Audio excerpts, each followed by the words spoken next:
27 years old, I left a very demanding job in management consulting for a job that was even more demanding, teaching.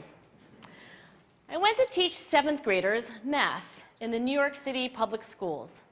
And like any teacher, I made quizzes and tests, I gave out homework assignments. When the work came back, I calculated grades. What struck me was that IQ was not the only difference between my best and my worst students. Ketika saya berusia 27 tahun, saya meninggalkan pekerjaan yang sangat menuntut di bidang konsultasi manajemen untuk pekerjaan yang sangat menuntut, yaitu mengajar. Saya mengajar matematika siswa SMP kelas 7 di sekolah-sekolah negeri kota New York. Seperti guru lainnya, saya membuat kuis dan ujian. Saya juga memberikan pekerjaan rumah. Ketika tugas mereka selesai, saya akan menilainya.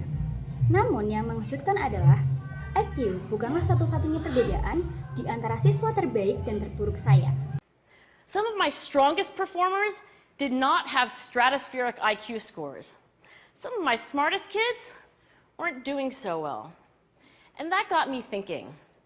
The kinds of things you need to learn in 7th grade math, sure, they're hard. Ratios, decimals, the area of a parallelogram. But these concepts are not impossible. And I was firmly convinced that every one of my students could learn the material if they worked hard and long enough. Beberapa murid berprestasi terbaik saya tidak memiliki skor IQ yang sangat tinggi, dan beberapa murid saya yang paling pintar tidak berprestasi dengan baik. Dan itu membuat saya berpikir bahwa hal-hal yang perlu dipelajari matematika kelas 7 memanglah sulit, seperti perbandingan, desimal, dan luas jajar jenjang. Namun, semua konsep ini bukanlah hal yang mustahil, dan saya yakin bahwa setiap siswa saya bisa mempelajari materi tersebut jika mereka bekerja keras dengan waktu yang cukup lama. After several more years of teaching, I came to the conclusion that what we need in education is a much better understanding of students and learning from a motivational perspective, from a psychological perspective.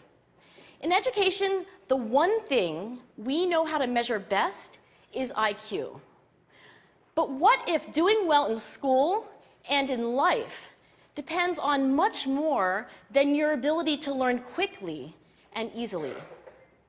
So I left the classroom and I went to graduate school to become a psychologist. Setelah beberapa tahun mengajar, saya menyimpulkan bahwa yang kita butuhkan dalam pendidikan adalah pemahaman yang jauh lebih baik tentang siswa dan pembelajaran dari perspektif motivasi dan psikologi.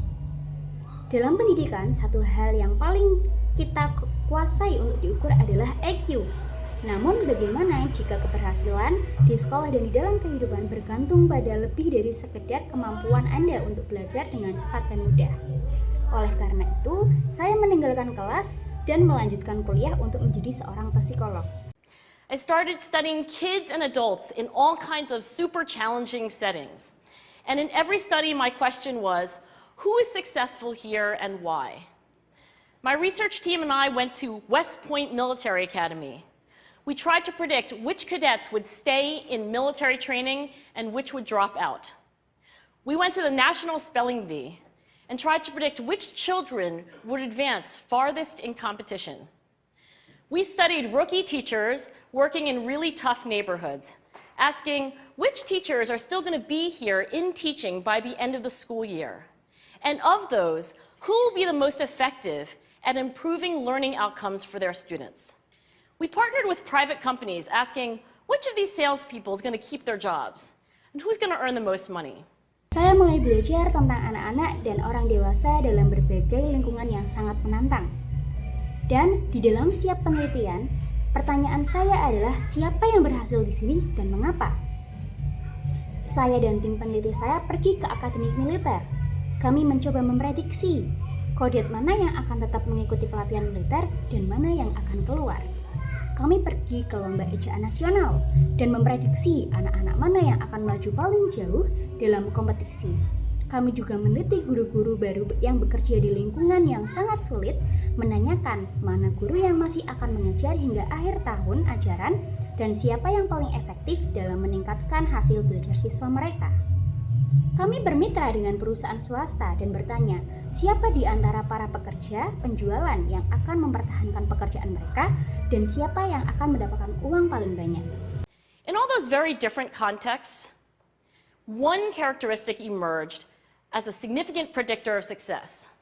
And it wasn't social intelligence, it wasn't good looks, physical health, and it wasn't IQ. It was grit. Grit is passion and perseverance for very long-term goals. Grit is having stamina. Grit is sticking with your future, day in, day out, not just for the week, not just for the month, but for years, and working really hard to make that future a reality. Dari semua konteks yang berbeda tersebut, satu karakteristik muncul sebagai prediktor keberhasilan yang signifikan. Dan itu bukanlah kecerdasan sosial, bukan penampilan yang menarik, kesehatan fisik, dan IQ.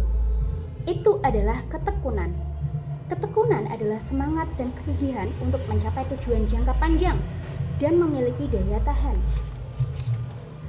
Ketekunan berarti tetap berpegang pada masa depan Anda, hari demi hari, bukan hanya seminggu atau sebulan, tapi untuk bertahun-tahun, dan bekerja keras untuk mewujudkan masa depan itu.